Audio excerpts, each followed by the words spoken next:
Banyak yang tidak paham tentang apa itu PSN, Proyek Strategis Nasional, yang artinya adalah PSN merupakan proyek prioritas Bapak Joko Widodo selama menjabat tahun 2019 sampai tahun 2024. Nah, kalau keluar dari PSN, maka tidak lagi menjadi prioritas utama pembangunan dari Bapak Joko Widodo Presiden kita. Nah, bagaimana kemudian Gubernur Bali Iwan Koster mau mengusulkan tentang rencana Bandara Bali Barat bukan Bali Utara, yang nyata-nyata tidak punya kajian baik RT RW. Perdana Bali belum ada, kajian bandara pun belum siap. Lantas, minta dana APBN saat ini tidak akan bisa. Kenapa tidak bisa? Karena bukan lagi proyek prioritas. Sampai kapan bisa minta dana?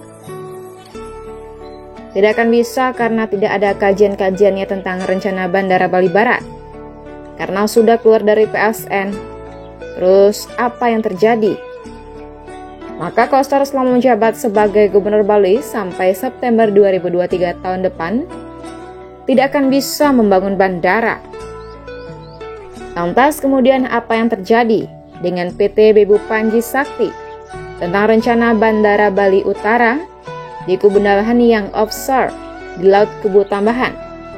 Maka inilah yang luar biasa, karena dengan kajian-kajian yang matang, yang sudah sangat terencana, dengan strategis, sehingga menjadi pilihan pemerintah pusat CI Bappenas RI, Menko Perekonomian RI, Menteri Perhubungan RI, dan menteri terkait lainnya. Tidak ada hubungannya dengan pembebasan lahan karena offshore, di Laut Kubu Tambahan dan seterusnya.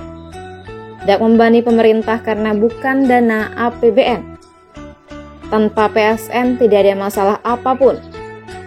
Mari kita tunggu yang luar biasa yang terjadi sebentar lagi di Buleleng atau Bali. Tunggu tanggal mainnya. Berikut beberapa tokoh Buleleng yang berkomentar tentang apa PSN dan apakah proyek bandara internasional akan terwujud. Yuk simak bersama. Ini terus terang saya bilang ini mencela-menceli.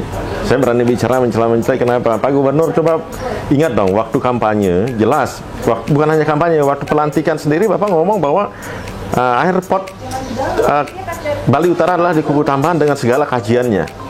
Saya masih ingat. Tapi kenapa mesti ke barat lagi, bikin surat ke barat lagi? Dan ini kan menyebabkan yang di pusat juga bingung ini. Terus apalagi ada perda, perubahan perda. Tadinya perdanya sudah di situ, kemudian dirubah lagi jadi ke barat. RT Bali. RT RWP Bali diatur lagi. Belum 2 tahun loh persoalan RT RWP Bali ini. Tolong ini segera tentukan. Jadi kita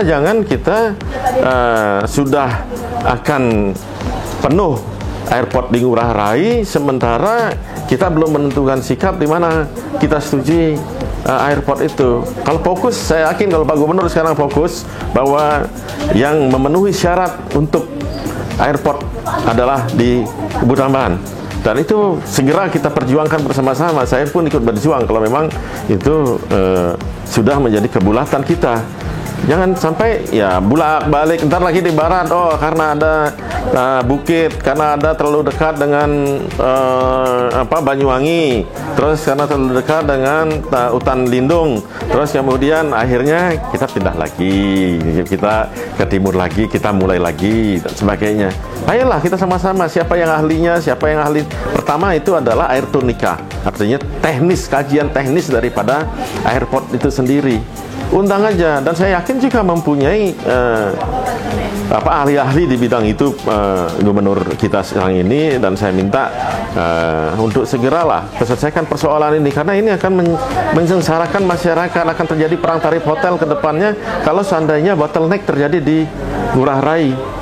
Kasihan masyarakat Bali, terutamanya teman-teman di pariwisata, kalau terjadi bottleneck di Ngurah Rai. Orang mau ke Bali penuh, nggak dapat tiket, penuh nggak dapat seat untuk ke Bali. Jadi dikeluarkannya proyek Bandara Bali Utara dari daftar proyek strategis nasional termasuk bentuk kegagalan gubernur dan ketidakseriusan, Pak? Ayo kan Ya karena kita tidak pernah serius, kita pulang balik. Mereka juga ragu jadinya, ini ditolak atau tidak dan sebagainya, dipindah-pindahkan. Ya, tinggal sekarang Pak Gubernur konsisten gitu loh untuk menyuarakan itu. Apa alasannya ke Barat? Karena masalah tanah. Kan ada undang-undang pembebasan tanah untuk publik. Pakai aja itu, selesai persoalan. Apalagi di masyarakat udah bilang kami tidak ada persoalan katanya di Kubu Tambahan. Ya, alasannya itu, tapi di Kubu Tambahan bilang kami nggak ada persoalan. Terus kemudian kita punya undang-undang untuk kepentingan publik. Jadi saya lihat terlalu mengada-ada lah itu alasannya. Yang diharapkan masyarakat adalah seimbang antara utara dan selatan, terutama tentang bandara ini bagaimana ke depannya. Harus ada di Buleleng, itu dulu satu. Kedua, dengan isunya yang menggelinding di masyarakat, bahwa ada mengatakan sudah dibawa ke barat, terus ada dengan segala macam pandangan. Kami yang di DPR ini membahas tentang RT-RT ini, kesepakatan ini hanyalah merupakan kesepakatan substansi dan selanjutnya akan dibahas lagi di lintas sektoral. Terus ada isu mengatakan tercoret, sudah dicoret dari proyek strategis nasional. Yang dicoret dari proyek strategis nasional, apa yang saya baca dan menurut pemahaman saya, kalau dicoret tentunya pasti ada surat keputusan pencoretannya. Yang saya baca di koran yang dijelaskan oleh Pak siapa itu dari Jakarta, bahwa mengatakan proyek-proyek strategis nasional yang dicoret adalah proyek yang belum mempunyai kajian. Nah, terkait simpang siur yang terjadi istilahnya dengan adanya satu masyarakat kurang paham tentang PSN juga. Nah, Pak sebagai mantan anggota DPR provinsi dan masyarakat Buleleng, apa yang Pak ketahui tentang PSN ini biar masyarakat tahu tentang proyek-proyek PSN ini, Pak? Silakan. Jadi terima kasih. Nah, PSN itu kan dibiayai oleh negara menggunakan APBN. Itu kan karena masalah tanah belum memiliki legalitas ataupun masih ada konflik. Namun apa yang perlu dicatat oleh publik ataupun kabinet dan Pak Presiden, semestinya para kabinet ataupun Pak Presiden patut bersyukur dan berterima kasih kepada PT BIBU, karena PT BIBU bisa mendatangkan investor untuk membangun bandara di Laut Kubu Tambahan.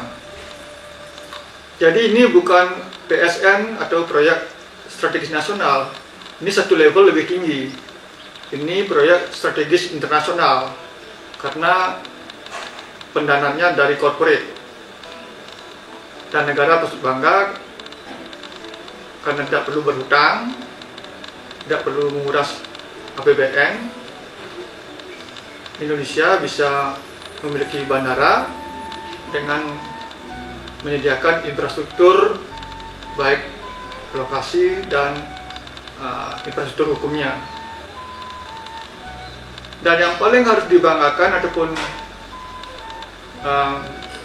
dikejar secara bangga, secepatnya biar penlok dan pembangunan bandara di Laut Kubu Tambahan ini bisa dimulai, karena ini adalah salah satu proyek terkeren di dunia, ya, terkeren dan tercanggih, menggunakan green energy, sangat erat korelasinya mensupport G20 ya. G20 itu adalah bagaimana dunia bergabung di dalam kerangka mencegah global warming, ya, pemanasan global.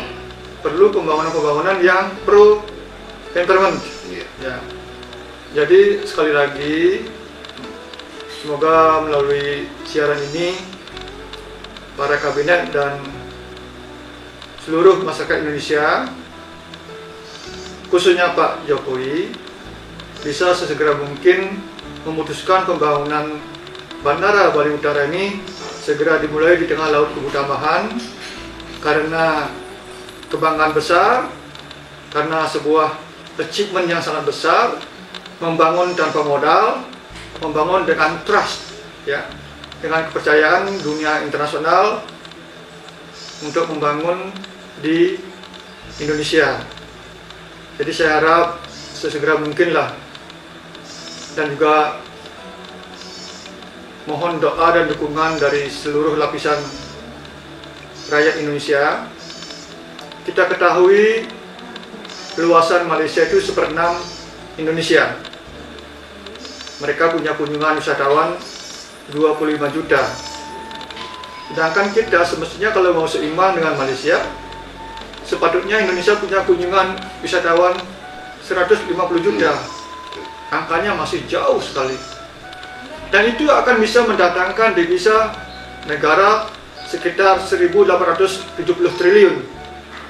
Dari kalkulasi kunjungan wisatawan 150 juta kali length of stay, lama tinggalnya 7 hari, dan kali average of spend, jadi wisatawan ngabisin uang per hari 1.760.000, itu akan keluar angka 1.870 triliun.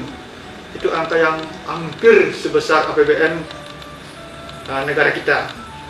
Jadi mohon sekali lagi, Indonesia biar bisa bersaing dengan dunia internasional harus bisa dan mampu mewujudkan infrastruktur yang kompetitif. Bila perlu leading infrastructure sebagai key of the success. Terkait simpang siurnya Pak, karena masyarakat di sini kan awam, karena dengan adanya 12 tahun ini berguling ini Pak, beda kenyataannya masyarakat hanya tahu Pak pasien itu di itu. Nah Pak menurut sebagai warga masyarakat dan tahu seperti Pak katakan tadi, apa sih istilahnya saran-saran atau edukasi terhadap masyarakat wilayah Pak?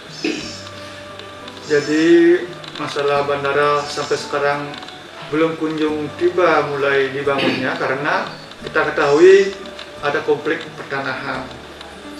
Dan kita tahu di zaman modern ini bandara tidak hanya bisa dibangun di daratan. Nah, di sini kan ada dua company ya, perusahaan. Satu kayak yang saya tahu ada Pembari mau mengajukan untuk di darat, dan PT Bidu mengajukan permohonan perizinan di laut. Nah, yang di laut ini sudah ada FS, didukung kajian akademis dari ITB dan UGM. Itu sebagai kajian teknis akademis dan didukung oleh Universitas Udayana dan Undiksa sebagai Human Resources Supporter. Jadi ini sudah semua lengkap, tinggal mungkin bagaimana Pak Presiden melihat secara utuh bahwa ini adalah proyek kebanggaan, proyek kebangkitan peradaban di dalam membangun menggunakan teknologi yang ramah lingkungan, ya, green energy dan green technology. Jadi ini bayangkan impak daripada bandara yang komprehensif, yang ada 2 runway, yang panjangnya sekitar 3,7 km, itu adalah standar untuk kapal Boeing yang penumpangnya ribuan orang bisa mendarat di bandara yang akan dibangun di Laut Kubu Tambahan. Dan ini juga menjadi kompetitornya Singapura, ya. Bayangkan bayangkan ini Buleleng, luasannya hampir 2 kali lipat Singapura, sudah sangat cocok dan sangat pantas, layak untuk memiliki bandara bila perlu lebih besar dari yang dimiliki oleh Singapura. Bayangkan Singapura berapa devisa dia peroleh dari hanya kapal untuk parkir, transit dan seterusnya. Dan ini diharapkan menjadi pusat lalu lintas udara transit, apakah dari Australia, Bali, Singapura, Singapura, Bali, Australia, dan seterusnya. Jadi di samping itu, bandara yang dibangun di Laut Kubu Tambahan ini adalah sebagai mitigasi daripada bandara di Ngurah Rai. Manakala ada sesuatu yang tidak diinginkan di Ngurah Rai, kita sudah memiliki alternatif.